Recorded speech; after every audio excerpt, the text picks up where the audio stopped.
ஓம் நமச்சிவாய். வணக்கம். நான் ரங்கநாதன். நான் இந்து முன்னணி தீவிர ஆதரவாளர். வெளிநாட்டு கடவுளாக இயேசுவை நம்ம நாட்டில் கொண்டு வந்து நம்ம மக்களை மதம் மாற்றி, குறிப்பாக பெண்களை பிரெயின் வாஷ் பண்ணி சர்ச்சுக்கு கொண்டு போய் வெள்ளை செலவு ஊற்றி விட்டு மங்களகரமான பெண்களை அசிங்கப்படுத்திட்டு இருக்காங்க. இந்த கிறிஸ்தவங்களை ஊருக்குள்ளேயே விடக்கூடாது, ஊரை விட்டே துரத்தணும். கிறிஸ்தவங்களுக்கு ரேஷன் கடையில் பொருட்கள் போடக்கூடாது என்று சண்டை பண்ணணும்னா, போராட்டம் பண்ணணும்னா, நான் சொல்கிறேன், ஏசு கிறிஸ்து தான் உண்மையான தெய்வம். ஆமாம், நானும் என் குடும்பம் பிரிஞ்சிருந்த போது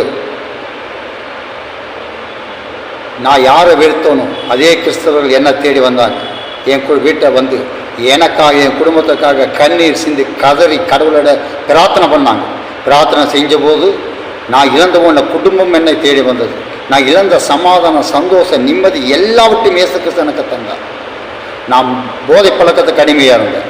கஞ்சா, பீடி, சிகரெட்டு, மதுபானம் எல்லா பழத்துக்கும் பயங்கர அடிக்டாக இருந்தேன். இயேசு கிறிஸ்து அதிலிருந்து விடுதலை கொடுத்தார்.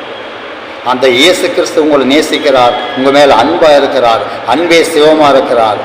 ஒரு நிமிஷம் நீங்கள் இயேசு கிறிஸ்துவை நோக்கி மனதார, இயேசு சுவாமி, நீர் என்னை மன்னியும், உங்களுடைய இரத்தத்தினால் என்னை கழுவி உங்களுடைய பிள்ளையாக ஏற்றுக்கொள்ளும் என்று வேண்டிக் கொள்ளும்போது அவர் உங்களை ஆசீர்வதிக்க ஆயத்தமாக இருக்கிறார்.